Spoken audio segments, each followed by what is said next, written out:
আশমুফারে আবারও এতটাই ব্যস্ত আর এতটাই উচ্ছ্বসিত, এটা হাস্যকরও লাগতে পারে। উনি খুব ভালো আছেন এবং সবার কাছে শুভেচ্ছা পাঠাতে চান। উনি আপনাদের সবাইকে ভালোবাসেন। আর ধৈর্য ধরুন। আপনার দিকেই অনেক কিছু আসছে। আপনি এখনো জানেন না। আমরা আপনার পরিবারের জন্য প্রার্থনা করছি আমরা আপনাকে খুব ভালোবাসি। এটা আমার ব্যক্তিগত মতামত। আমি বিশ্বাস করি এই মুহূর্তে যে ছবি এঁকেছেন সেটা এখন শুকানোর পর্যায়ে আছে। আর আমি মনে করি উনার আরো বেশি উত্তেজিত হওয়া উচিত। আমি জানি না কখন বা কিভাবে, কিন্তু এটা একদিন বিশালভাবে তুলে ধরবেন। বলবেন, "দেখো এটা।" কিন্তু এটাই আমরা। আমাদের জন্য এমন একটা ছবি এঁকেছেন যা আমাদের সারা জীবন মনে থাকবে এবং আমি চিরকাল কৃতজ্ঞ থাকব। এখন আমি আর মানুষ বুঝতে পারেনি, আমাদের অনেকেই বুঝতে পারিনি, আনফ্যাসিভ তৈরি হয়েছিল। যদি আপনি আনফ্যাসিভকে একটা বাড়ি হিসেবে দেখেন, তাহলে সব দেয়াল ভেঙে ফেলা হয়েছিল এবং সেখানে কাঁচ লাগানো হয়েছিল, যাতে সবাই আমাদের প্রতিটি পদক্ষেপ স্পষ্টভাবে দেখতে পারে। এটা অ্যাপলের ক্ষেত্রে হয়নি। আপনি কি সত্যিই মনে করেন, যখন তারা প্রথমবার আইফোন তৈরি করছিল, তখন কোনো সমস্যা হয়নি? মূল কথা হলো, আমরা অ্যাপলের ফোন সম্পর্কে তখনই জানতাম, যখন একদল পাগলের মতো আমরা দোকানে ছুটে যেতাম সেটা কিনতে, যখন সেটা বিক্রির জন্য প্রস্তুত ছিল। কিন্তু আমরা সেই যাত্রার অংশ ছিলাম না। অ্যাশের যাত্রা ছিল স্বচ্ছ। এটা কি খুব বেশি স্বচ্ছ ছিল? আমি জনের সঙ্গে একমত। হ্যাঁ, হ্যাঁ। আমি কি মনে করি কিছু মানুষ ভাবে যেন আমাদের কিছু পাওনা আছে। আমরা নড়ি। আমরা আশীর্বাদ প্রাপ্ত। শুনুন, আমাদের কারোরই এখানে থাকতে বাধ্যতামূলক নয়। আমরা সবাই একটা সিদ্ধান্ত নিয়েছি। আমি যতগুলো কোম্পানিতে ছিলাম, আর আমি অনেক দিন ধরে এটা করছি, প্রতিটা কোম্পানিতে আমি মাসিক ফি দিতাম। তারা ভালো করুক বা খারাপ, তারা লঞ্চ করুক বা না করুক। জন যেমন বলল, ২০২২ সালের জুন মাসে শেষবার কোনো প্রতিষ্ঠাতা এই কোম্পানিতে এসেছিলেন। আর আমি আপনাদের কিছু বলতে চাই। মিস্টার মুফারেহ যদি লোভী মানুষ হতেন, তাহলে তিনি কেন সেই ট্যাপ বন্ধ করতেন? কেন? জল অর্থ প্রতি মিনিটে, প্রতিটা মুহূর্তে আসছিল। কারণ তাঁর নীতিবোধ আছে। তাঁর একটা পরিকল্পনা ছিল। তিনি কখনোই কোম্পানিটা চালাননি মাথায় শুধু টাকা নিয়ে। তিনি বুঝতেন এই কোম্পানির উপাদান, মানুষ, হৃদয় দিয়ে এআই, মানবতাকে উন্নীত করা, টাকা তো আসবেই। কিন্তু আমি জনের সঙ্গে একমত, আমি ক্রিসের সঙ্গেও একমত, আপনাদের অনেকের সঙ্গেও একমত। আমাদের পেছনে তাকানো বন্ধ করতে হবে। আমি আর পেছনের কথা বলতে চাই না, যা আমি ইতিমধ্যেই পার করে এসেছি। কে বা তা নিয়ে ভাবে? এসব মানুষদের কিছু বলেছিলেন। যদি আমি আপনাকে বলি এটা ধাপ ১, তাহলে খুব ভালো সম্ভাবনা আছে যে ধাপ ৫ ইতিমধ্যেই শেষ। ধাপ ৬ হয়তো শেষ হয়ে গেছে, কারণ তিনি এখনই সেটা তৈরি করছেন। কারণ আমরা সেটা দেখতে পাচ্ছি না, কারণ তিনি এই যাত্রার জানালাগুলো খুলে দিয়েছেন। আমরা এখন এমন এক পর্যায়ে পৌঁছেছি, যেখানে তিনি হয় যথেষ্ট করেছেন, নয়তো করেননি, কিন্তু আমরা তাঁর ওপর বিশ্বাস রাখি এবং তিনি যা করছেন তাই বিশ্বাস করি। আর আমি আমার পুরো জীবনে কখনোই, কখনোই, কখনোই আমার চার্চের প্রবীণ বা আমার মা কেউই কখনো দেখাতে পারেননি উনি কে, যেমনটা মিস্টার মুফারিহ দেখিয়েছেন। আর আমি মনে করি এটা প্রায় হাস্যকর যে মানুষজন দেখতে পাচ্ছে না উনি কি করেছেন। তবুও, যাই হোক, এতে কিছু যায় আসে না।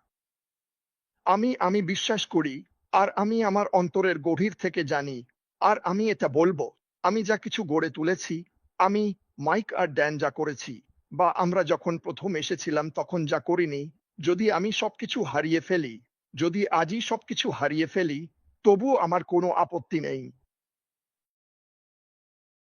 কারণ আমি জানি উনি এখন যা করছেন সেটা হয়তো ১ বিলিয়ন মানুষকে উন্নত করার সুযোগ।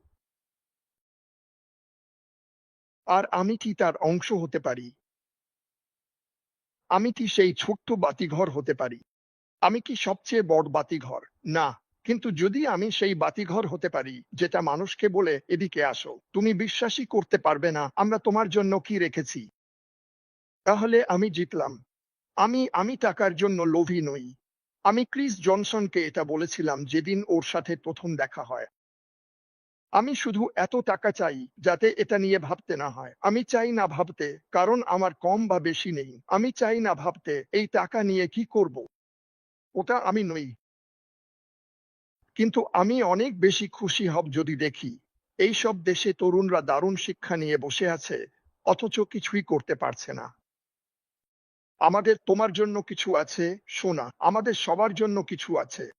আর যদি আমরা এই দিকে মনোযোগ দিই, আমরা অন্যদের জন্য কি করতে পারি তার বদলে কি হলো, কোথায় যাচ্ছি, এটা জানি না, ওটা জানি না, ওগুলো ছেড়ে দাও। চলো আমাদের 2% কাজটা করি। চলো আমরা পৃথিবীর জন্য বাতিঘর হই। তুমি কত বড় বাতিঘর হতে চাও ওটা তোমার ওপর নির্ভর করছে। আচ্ছা মাটি, তুমি তো বড় বাতিঘর। না, আমি নই। আমি একটা বাতিঘর। আমরা সবাই আলাদা। মানুষ আসবে কারণ তারা সিনথিয়া ব্রাউনের মতো। মানুষ আসবে কারণ তারা জিনা লেভার মতো। মানুষ আসবে কারণ তারা ক্রিস জনসনের মতো। মানুষ কিন্তু সেই মানুষটা হও। এই প্ল্যাটফর্ম আমাদের সবাইকে আমাদের 100% হতে সাহায্য করে। আর হ্যাঁ, একবার তুমি যখন তোমার 100% হয়ে যাবে আর সেটা বিশ্বাস করবে, তখন মানুষ তোমার পেছনে বাঁশিওয়ালার মতো চলবে। আমি তোমাকে এটা কথা দিচ্ছি। আমি আমার পুরো জীবন ধরে এটা দেখে আসছি। যদি যদি মানুষ তোমার দিকে তাকিয়ে বলে, আমি জানি না ওর কি আছে, কিন্তু আমি সেটা চাই, তাহলে তুমি জিতে গেলে। আর আমি এখনই তোমাকে বলছি, যখন মানুষ তোমার দিকে তাকাবে আর দেখবে তুমি একটু বেশি আত্মবিশ্বাসী, তোমার ত্বক একটু বেশি উজ্জ্বল, তোমার মধ্যে একটু আলোর ঝলক আছে, তারা হয়তো তোমার কথা একটাও বুঝবে না, কিন্তু তারা নিশ্চিতভাবেই সেই আনন্দের একটা অংশ চাইবে। তাই তুমি যা করছো সেটা চালিয়ে যাও, অনুসরণ করো। আমরা প্রতিদিন আসি মানুষকে উৎসাহিত করতে, বিনোদন দিতে, মজা করতে। আমি মনে করি যদি আমি বিশ্বাস না করতাম, বা জন বা মার্টি আমরা যদি বিশ্বাস না করতাম, তাহলে আমরা এটা প্রতিদিন করতাম না। হ্যাঁ, ঠিক। এই লোকটার কাছ থেকে, আর এই লোকটার কাছ থেকে, আর ওই লোকটার কাছ থেকে শুনে নাও, আমরা আশমুফারে যা করছেন তার প্রতি 100% বিশ্বাস রাখি। আমরা জানি এটা পৃথিবীকে বদলে দেবে। তুমি কি গতকালের খবর দেখেছো? একটা ভয়াবহ প্লেন দুর্ঘটনা। ইসরায়েল ইরানকে উড়িয়ে দিচ্ছে। এই পৃথিবীটা, আমি সেই শব্দটা বলতে পারছি না কারণ আমি গালি দিতে চাই না। এটা ভয়ঙ্কর। এই পৃথিবীর এই কোম্পানিটা দরকার। এই পৃথিবীর আরো বেশি আশমুফারে আর জন হোয়াইটের মতো মানুষের দরকার। মানুষকে একত্রিত করো। আমরা এখানে সবাই আলাদা রঙের, তাই তো? আমরা করি না। আমরা একে অপরকে ভালোবাসি। আমরা হৃদয়ের কথা শুনছি। আমরা আমাদের গায়ের রং বা ধর্ম দেখছি না। আশমুফারের নেতিবাচকতায় অন্ধ। আমি আজ সকালে আবারও বিলি গ্রাহামের একটা দারুণ প্রার্থনা শেয়ার করেছিলাম, আর সেটা আমাকে গভীরভাবে ছুঁয়ে গেছে। যখন কেউ তোমাকে রাগিয়ে দেয় বা ট্রিগার করে, সেটা তোমার নিজের দোষ, কারণ তুমি তাদের সুযোগ দিয়েছ। তুমি যদি বুঝতে পারতে আশের দিকে কত কিছু ছোড়া হয়, তবুও ওর কোনোদিন কিছু যায় আসে না। সে এগিয়ে যায়। জন হোয়াইট, ওরও কোনোদিন কিছু যায় আসে না। সে এগিয়ে যায়। এই কোম্পানিটাও এগিয়ে যাবে। প্রথমত আশমুফারে, তার পরিবার আর তার টিমদের জন্য। দ্বিতীয়ত তোমাদের জন্য, কারণ তোমরা সবাই ভালো জীবন চাও। এতে কি কোনো ভুল আছে? তুমি ভালো জীবন চাও, নিজেকে সেটা জিজ্ঞেস করো, নিজেকে সেটা বলো, আমি ভালো জীবন চাই। আর আশমুফারে নামের একজন মানুষ আমাদের এটা দিয়েছেন। আমি $97 কথা ভাবি না। ও আমাদের কিছুই দিতে বাধ্য ছিল না, তবুও দিয়েছে। আর এর জন্য ওকে অনেক কষ্টের মধ্য দিয়ে যেতে হয়েছে। এটাই আমার জীবনের সবচেয়ে বড় কাজ। আর আমি এটা সারা বিশ্বের মানুষের সঙ্গে ভাগ করে নিতে পারছি। প্রতিদিন আমি আমার বাড়ির উঠোনে করা কাজের দিকে তাকিয়ে থাকি। প্রতিদিন রাতে মাটি বলে, তুই কোথায়? আমি এখনো উঠোনেই আছি। আর আমি জিনিসগুলো দেখি, ওয়াও, এটা আমি করেছি। আমি ভাবি, আশমুফারে নিশ্চয়ই মাঝে মাঝে পেছনে দাঁড়িয়ে নিজের কাজের দিকে তাকান। আর আমি জানি ওর মনে ওর হৃদয় বলছে আমি পেরেছি। আমি এটা নিজের জন্য করিনি, করেছি সবার জন্য, যে কেউ চাইলে তার জন্য। এর জন্য কৃতজ্ঞ থাকো। এটা কি তোমার চাওয়ার মতো দ্রুত ঘটছে? না। তুমি কি ভাবো আমি ৩ মাস ধরে আমার উঠোনে কাজ করতে চাইছিলাম? না, এটা ততটা দ্রুত হচ্ছে না। কিন্তু আমি কাজটা করছি যাতে নিশ্চিতভাবে শেষ হয়। আশমুফারের ক্ষেত্রেও একই কথা। সে নিশ্চিত করবে পুলে ক্লোরিন আছে। ফ্রিজে ঠান্ডা পানীয় থাকবে। আশমুফারে তোমার ভবিষ্যৎ গড়ে দিচ্ছে আর তোমাদের অনেকেই এখনো সেটা বুঝতে পারছো না। এইটুকুই আমার বলার ছিল। আমি যা ঘটছে তা নিয়ে ভীষণ উত্তেজিত। আহ বিল মুসনিক আর আমি এই পার্টনারশিপটা গড়ে তুলেছিলাম যখন মিস্টার মুফারের প্রথম কোম্পানি ছিল। আমাদের একটা কমিউনিটি ছিল আর আমি সেই কমিউনিটিতে পোস্ট করতাম। আর আমি ক্রিস জনসন, বিল মুস, মিস্টার আশমুফারের কাছ থেকে এই হার্ট আকৃতির চিহ্ন পেতাম। তাহলে একদিন বিল আমাকে টেক্সট করে বলল, শোনো, আমরা এমন কিছু শুরু করি না কেন যা নিয়ে আমরা কাজ করতে চাই। মানে, যখন বিল আমার সঙ্গে শুরু করেছিল তখন ওর চ্যানেলে ছিল প্রায় 400-500 সাবস্ক্রাইবার।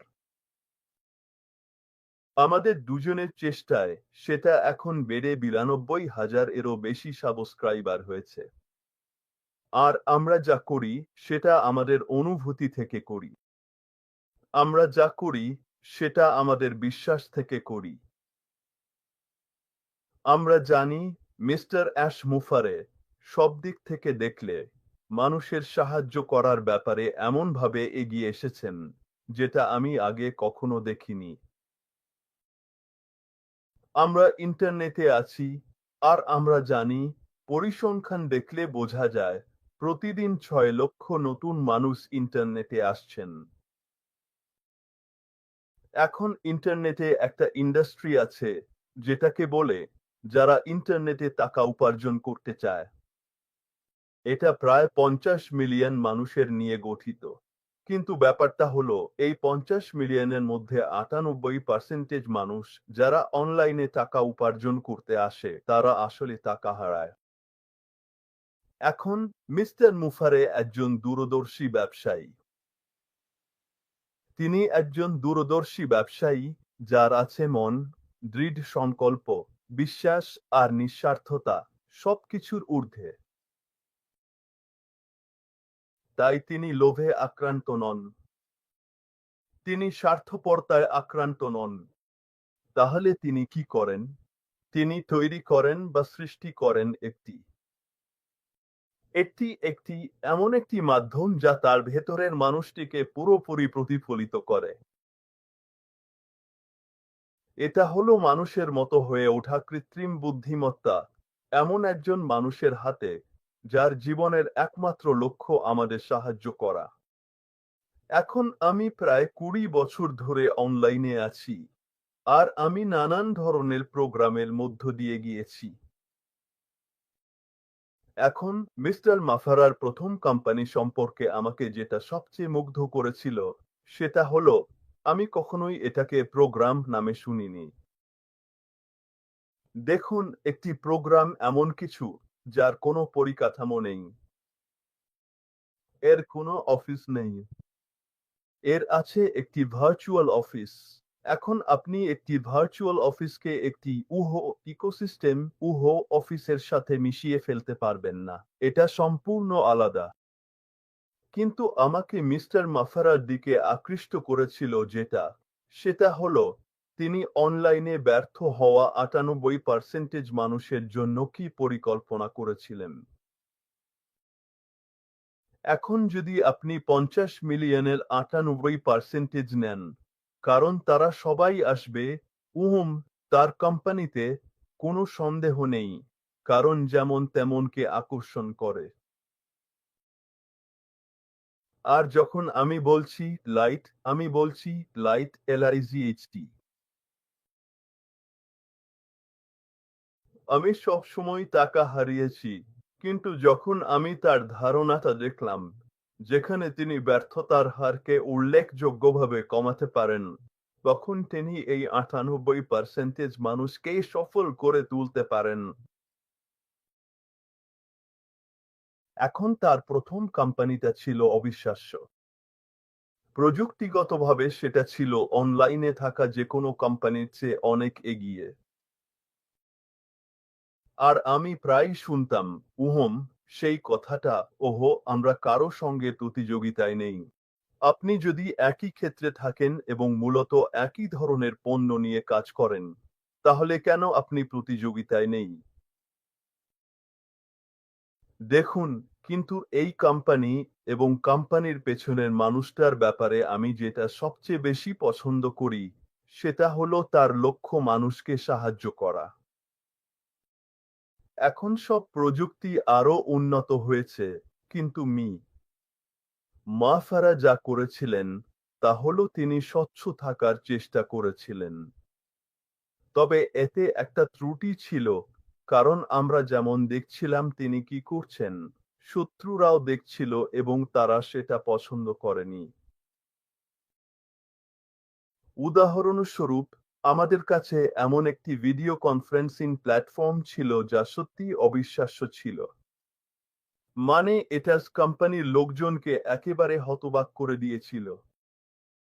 তাই যখন মা ফারা এটা বন্ধ করে দিলেন, তখন তারা অনেক ফিচার পেয়ে গিয়েছিল এবং সেটার অনুকরণ করার চেষ্টা করেছিল। তাহলে যদি তুমি সব বড় বড় প্রযুক্তি কোম্পানির কথা ভাবো, তুমি তাদের সম্পর্কে কিছুই জানতে না যতক্ষণ না তারা বাজারে আসে। তুমি এ সম্পর্কে কিছুই জানতে না। যখন আমি বললাম উহো ব্যাক রাব শব্দটা, তুমি বলবে, কে আমার পিঠে মালিশ করছে? আসলে ওটাই ছিল গুগলের আসল নাম। যখন অ্যামাজন শুরু হয়েছিল, তখন তারা শুধু পুরনো বই বিক্রি করত। আমরা সেটা জানতাম না। শুধুমাত্র যারা পুরনো বইতে আগ্রহী ছিল তারাই অ্যামাজন সম্পর্কে জানত। দেখছো তো, মানুষ, প্রতিষ্ঠাতা, অ্যাফিলিয়েটরা, তুমি, তোমরা তোমরা জানোই না আমাদের এখানে কি আছে।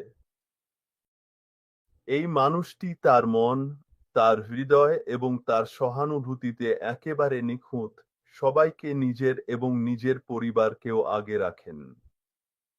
তিনি এখন এমন কিছু করছেন যা মানুষ দেখতে পারবে না তিনি কি করছেন।